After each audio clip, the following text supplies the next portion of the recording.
população brasileira cresce 0,7% na comparação com 2020. IBGE desconsidera o fator pandemia no cálculo. E você vai ver também. Estudos apontam que Coronavac dobra os anticorpos em quem já teve Covid. Após ataques em Cabul, Joe Biden afirma que não se deixará intimidar e promete retaliação. Operações de retirada continuam. Preço da gasolina subiu 50% este ano. Veja dicas para economizar. E no terceiro dia de competições dos Jogos Paralímpicos de Tóquio, o Brasil já soma 6 medalhas de ouro. Você vai ver a partir de agora. Boa tarde, seja bem-vindo. A população brasileira chega a mais de 213 milhões de habitantes. A estimativa foi publicada hoje no Diário Oficial da União. Segundo o IBGE, o estado de São Paulo segue como o mais populoso, com mais de 46 milhões e meio de pessoas. Em julho deste ano, a população brasileira foi estimada em 213.317.639 habitantes. Um crescimento de 0,7% na comparação com os números do ano passado. Em 2020, o Instituto Brasileiro de Geografia e Estatística estimou um total de 211.800.000 pessoas. São Paulo permanece na frente como a unidade da federação com mais habitantes. São cerca de 46.650.000 pessoas, um aumento de mais de 350.000 pessoas de um ano para o outro. Na sequência, os estados mais populosos são Minas Gerais e Rio de Janeiro. Apenas 3 estados têm menos de 1 milhão de habitantes: Roraima, Amapá e Acre. O estado de Roraima, que tem a menor população, registrou o maior aumento percentual de 2020 a 2021, passando de 631.181 habitantes para 652.713 habitantes. O IBGE desconsiderou o fator pandemia nesse cálculo da população. Segundo o Instituto, as mudanças devem ser verificadas a partir do próximo censo demográfico previsto para 2022. O Brasil registrou a segunda menor média móvel de mortes por Covid em 2021 e o Ministério da Saúde contabilizou mais de 577.500 vítimas da doença. O Ministério da Saúde registrou mais 920 mortes por Covid em 24 horas. E com o aumento, o país chegou a 577.565 vítimas desde o início da pandemia. O Brasil também confirmou 31.024 novos casos da doença de um dia para o outro. Com isso, são somados mais de 20.676.000 contaminados ao todo. A média de mortes pelo coronavírus em 7 dias é de 703 óbitos.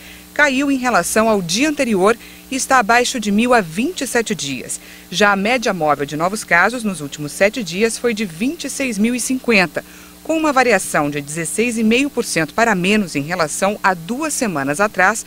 A curva representa a tendência de estabilidade. E na variação da pandemia por estados, 4 unidades da federação indicam hoje alta nas mortes: Acre, Distrito Federal, Rio de Janeiro e Sergipe. Já em estabilidade estão somente 4 estados e em queda seguem 19 estados: Alagoas, Amapá, Amazonas, Bahia, Ceará, Espírito Santo, Goiás, Maranhão, Mato Grosso, Minas Gerais, Paraíba, Paraná, Pernambuco, Piauí, Rio Grande do Norte, Rondônia, Roraima, São Paulo e Tocantins. E vamos aos números da vacinação aqui no Brasil. Mais de 186 milhões e 102 mil brasileiros já tomaram ao menos uma dose da vacina contra a Covid. E quase 1.400.000 doses de vacinas foram aplicadas de um dia para o outro. De acordo com o Ministério da Saúde e as secretarias estaduais de saúde, o número de brasileiros que tomaram a primeira dose é de mais de 127.291.000. Isso equivale a mais de 60% da população, enquanto mais de 58.811.000 pessoas tomaram a segunda dose. O resultado representa cerca de 27,77% dos brasileiros. E neste fim de semana, a cidade de São Paulo vai manter a campanha de vacinação contra a Covid. Os imunizantes são para adolescentes de 12 a 17 anos com comorbidades ou deficiência física permanente, além de grávidas e mulheres que deram à luz recentemente. Quem precisar tomar a segunda dose também pode procurar as unidades de saúde. No domingo, a Secretaria Municipal da Saúde vai vacinar também em 7 parques da cidade. O do Guarapiranga, Parque do Carmo e Parque Ecológico do Tietê, Parque Vila Lobos, Parque da Independência, Parque da Juventude e o Centro Esportivo de Esportes Radicais. O objetivo da ação é dar mais opções aos paulistanos. E a partir do dia 1º de setembro, o Rio de Janeiro vai exigir o comprovante de vacina de todos os cariocas e turistas que quiserem visitar os pontos turísticos e eventos de lazer e cultura da cidade. Quem tomou somente a primeira dose deve comprovar que ainda não chegou a sua vez. O comprovante a ser apresentado pode ser a carteira de vacinação digital do Conect SUS, a própria caderneta física ou um papel timbrado da Secretaria Municipal de Saúde. Quem só tomou a primeira dose e aguarda a segunda aplicação também precisa mostrar que ainda não chegou a sua vez. Se a pessoa é de uma parte do Brasil e quer visitar o Rio para passar férias, agora também deve apresentar a sua carteira de vacinação. O documento vai ser exigido em clubes, piscinas, academias, ginásios esportivos, cinemas, teatros, salas de concerto e recreação infantil, além de locais de visitação turística, parques, museus, galerias e exposições. E um decreto prorrogou até 13 de setembro as medidas restritivas já em vigor na capital, como distanciamento, limite da capacidade de público e o uso de máscara continua sendo obrigatório. E a vacina Coronavac dobra os anticorpos em quem já teve Covid. É o que aponta uma pesquisa realizada por uma universidade da China. O estudo feito por pesquisadores da Universidade Médica de Chongqing, na China, mostrou que a Coronavac, vacina da farmacêutica chinesa Sinovac contra a Covid-19, é capaz de dobrar os anticorpos em quem já teve a doença, além de elevar o nível de imunoglobulina. Os anticorpos neutralizantes são responsáveis por combater uma eventual reinfecção pelo SARS-CoV-2. Já o nível de imunoglobulina está ligado ao processo de defesa do organismo e também desempenha papel fundamental na prevenção de reinfecção viral. Os resultados preliminares da pesquisa, feita com 85 pacientes recuperados da Covid com idades entre 3 e 84 anos, mostraram que o nível de anticorpos neutralizantes era de 36 um dia antes da primeira dose e foi subindo até atingir 108 2 semanas após a segunda dose. Já no grupo de controle, esse indicador alcançou 56, ou seja, a quantidade de anticorpos neutralizantes gerados pela vacina foi o dobro na comparação com quem não havia tido a doença. A Câmara dos Deputados aprovou um projeto que prevê a distribuição gratuita de absorventes femininos. Alunas de escolas públicas, presidiárias e mulheres em situação de vulnerabilidade social vão ser beneficiadas. O texto ainda vai ser votado pelo Senado. O projeto, que cria o Programa de Proteção e Promoção da Saúde Menstrual para Mulheres, visa assegurar a oferta gratuita de absorventes higiênicos femininos às mulheres de baixa renda. A medida tem como objetivo combater a precariedade, identificada como a falta de recursos que possibilitem a compra de produtos de higiene pessoal e outros itens necessários ao período.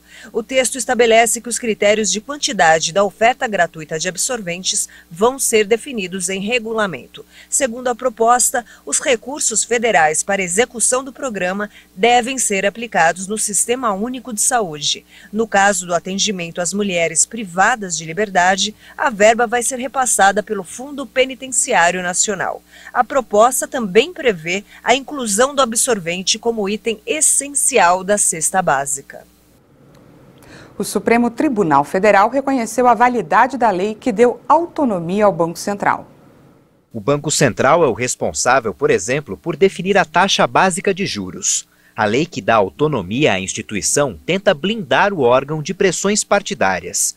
A proposta foi aprovada pelo Congresso este ano e sancionada por Jair Bolsonaro. Mas na ação votada pelo Supremo, o PT e o PSOL afirmavam que a iniciativa do projeto de lei deveria ter partido do governo e não do Congresso. A maioria dos ministros do STF entendeu que a lei, como foi aprovada e sancionada, está valendo. O O placar foi de 8-2. Apenas o relator, Ricardo Lewandowski, e a ministra Rosa Weber votaram contra. O Brasil teve um saldo positivo de 316 mil postos de trabalho no mês de julho. Os dados são do Cadastro Geral de Empregados e Desempregados, o CAGED. Em todas as regiões do Brasil, o saldo de pessoas contratadas foi maior que de pessoas demitidas. O Cadastro Geral de Empregados e Desempregados, o CAGED, aponta que Rio Grande do Sul, São Paulo, Goiás, Ceará e Pará foram os estados que mais geraram empregos no mês de julho. No Brasil, houve 1.656.182 admissões e 1.339.602 desligamentos, um saldo de 316.580 empregos formais. No acumulado do ano, 1.848.304 trabalhadores conseguiram uma vaga formal no mercado de trabalho. O governo federal avalia que os números representam um crescimento consolidado da economia no país, já que todas as regiões tiveram desempenho positivo. Além disso, considera que o avanço na vacinação contra a Covid-19 tem fomentado o reaquecimento de todos os setores da economia. A Caixa paga hoje a 5ª parcela do auxílio emergencial para os nascidos em agosto. Os beneficiários desse grupo poderão sacar o dinheiro a partir do próximo dia 14 de setembro. Também recebem hoje quem faz parte do Bolsa Família e tem o número de identificação social UNIS com final 8. As ruas de Barueri, na Grande São Paulo, foram tomadas pela dor após 4 pessoas perderem a vida durante um incêndio que aconteceu ontem em uma indústria de reciclagem. Sofrimento nas ruas de Barueri. A cidade da Grande São Paulo virou cenário de dor após uma mulher e os 3 filhos serem mortos durante um incêndio de grandes proporções em uma indústria de reciclagem. As vítimas foram encontradas pelo Corpo de Bombeiros em um dos galpões da empresa. Nós sabemos que o incêndio se deu início na indústria, que fica na parte superior, que era a indústria de produtos químicos. Com o vazamento desses produtos químicos, líquidos inflamáveis, esse incêndio se debelou para a empresa de baixo, que era a empresa de plásticos. O incêndio teve início por volta das 11 horas da manhã de quinta-feira e gerou uma grande nuvem de fumaça tóxica preta que atingiu parte do município. Moradores relataram diversos estouros à medida que o fogo se espalhava por outras casas. Então, eu estava de cima da minha máquina, aí daqui a pouco só vi a descida, né? Aí eu vi aquele fogaréu descendo e já os fios estourando, né, aqueles estouros. Eu falei pros caras, não, sai fora que o negócio vai ficar feio, entendeu? Aí só deu tempo mais correr, graças a Deus saímos todos no indo de boa, entendeu? A Prefeitura de Barueri emitiu um alerta à população por conta da inalação da fumaça tóxica. As informações são da Agência Brasil. A seguir, com a alta de mais de 50% no preço da gasolina, veja dicas para economizar. E no terceiro dia de competições dos Jogos Paralímpicos de Tóquio, o Brasil já soma 6 medalhas de ouro. Nós voltamos já.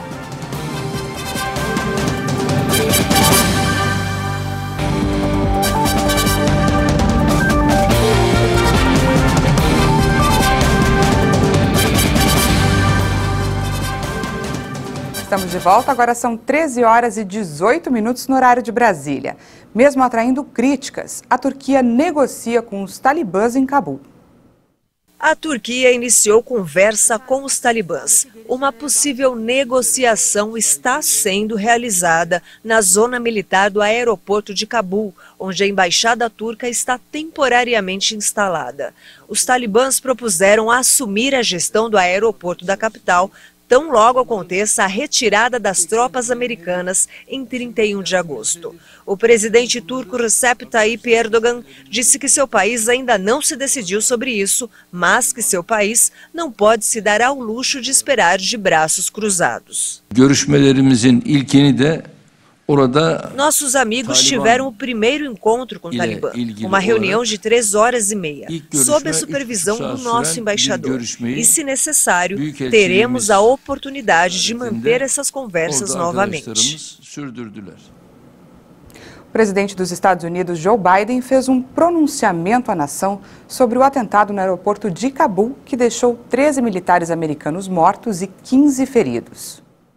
Na coletiva de imprensa, o democrata descartou qualquer indicação de um conluio entre o Talibã e militantes do grupo jihadista e mandou um recado para os autores do atentado. Para aqueles que realizaram o ataque, assim como qualquer um que deseje mal à América, saiba disso. Não perdoaremos. Não esqueceremos. Vamos caçá-los e fazê-los pagar. We will hunt you down and make you pay. O presidente também garantiu que os Estados Unidos não vão ser dissuadidos por terroristas e que vão manter a retirada de milhares de civis do país, apesar do atentado. Também ordenei aos meus comandantes que tracem planos operacionais para atacar ativos, liderança e instalações do Estado Islâmico. Vamos responder com força e precisão em nosso tempo, no lugar que escolhermos e em um momento de nossa escolha. Durante o discurso, Biden chamou os militares mortos no atentado de heróis e destacou o trabalho de retirada que realizavam no país. Nas palavras do democrata, diferente de qualquer outro visto na história. Já passa de 100 o número de mortos nas duas explosões suicidas do lado de fora do aeroporto de Cabul, no Afeganistão. Apesar dos ataques terroristas, as operações de retirada de militares e civis afegãos continuam e chegam à fase final. Entre as vítimas estão mais de 90 afegãos e pelo menos 13 militares americanos. Mais de 150 pessoas estão feridas, incluindo guardas do Talibã. Os americanos pretendem encerrar a retirada antes do prazo final estabelecido de 31 de agosto. O motorista deve planejar as saídas curtas de casa. Essa é apenas uma dica para o consumidor brasileiro economizar gasolina no momento em que o preço sobe sem parar. Só esse ano, os 9 reajustes acumulados passaram dos 50%. Essa foto foi feita em um posto de combustíveis em Cabo Frio, no Rio de Janeiro, e viralizou nas redes sociais. A imagem mostra que o preço cobrado pelo litro da gasolina é de R$ 7,48. Em outros 3 estados brasileiros, o valor chegou ao mesmo patamar. E de janeiro para cá já são 9 aumentos de preço. Os reajustes acumulados nesse ano chegam a 51%, superam a inflação e pesam no bolso do consumidor. Mas qual o motivo dessas sucessivas altas? Nossa reportagem consultou especialistas no assunto para saber a resposta. O economista Joelson Sampaio, da Fundação Getúlio Vargas, lembra que a política de preços da Petrobras está atrelada ao mercado internacional. E nos últimos dias houve aumento do valor do barril. E o que intensificou ainda mais esse aumento foi o dólar valorizado, ou seja, o câmbio nosso desvalorizado, o que significa um dólar valorizado, reforça o aumento do preço do combustível. Outra questão que influencia os preços são os impostos. Cerca de 33% do preço da gasolina se devem ao valor cobrado pela Petrobras nas refinarias. Outros 27% são relativos ao ICMS, que é o imposto cobrado pelos estados. Quase 17% são os custos do etanol anidro. Outros 11,5% são dos impostos federais, como CID, PIS, PASEP e COFINS. E por fim, pouco mais de 10% são os custos para distribuição e revenda do produto.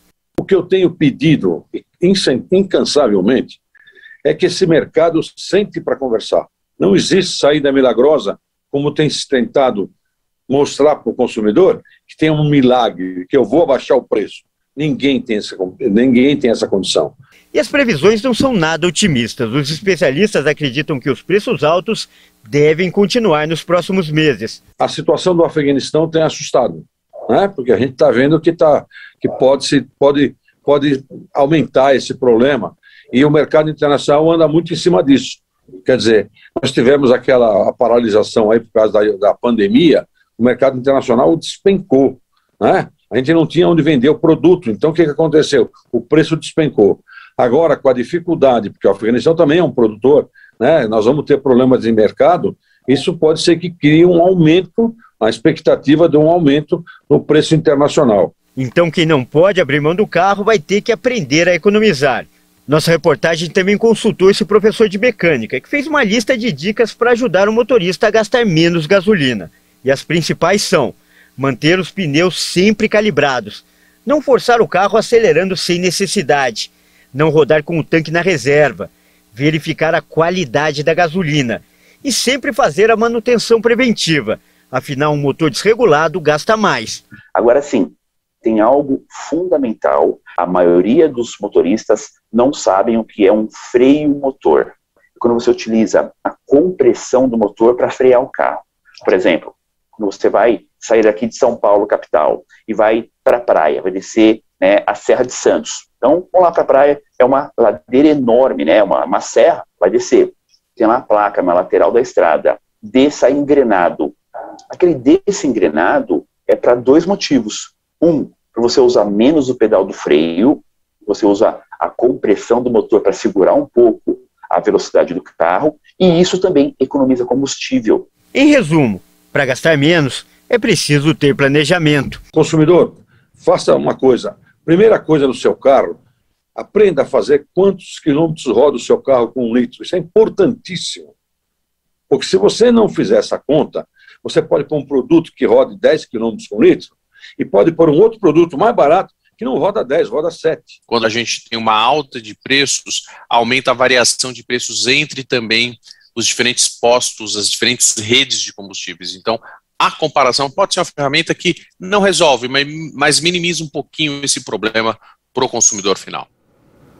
O Brasil garantiu mais 7 medalhas nos Jogos Paralímpicos de Tóquio.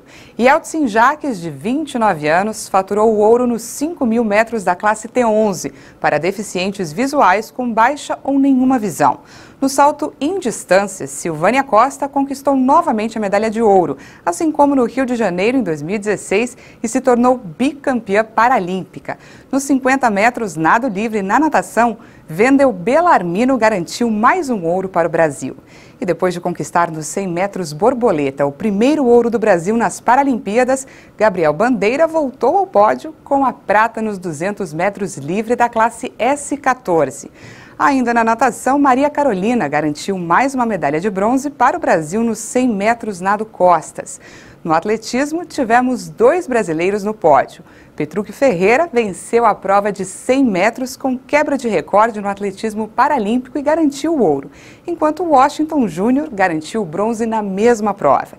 E teve mais medalha para o Brasil no atletismo.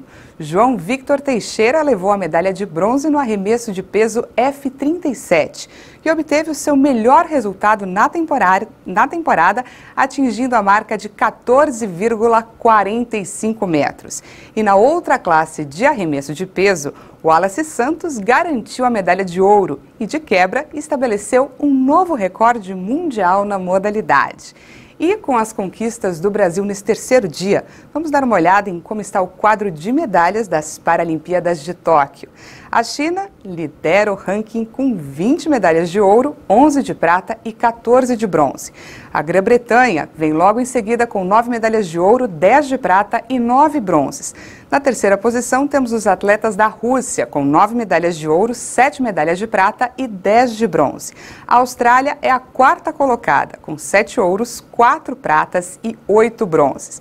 E o Brasil chegou ao sexto lugar, com 6 medalhas de ouro, 4 de prata e 7 de bronze. Essa edição fica por aqui, mas no YouTube você pode rever as nossas reportagens. Já já tem mais informações com a Patrícia Velenic. Muito obrigada pela companhia, uma boa tarde para você e até mais.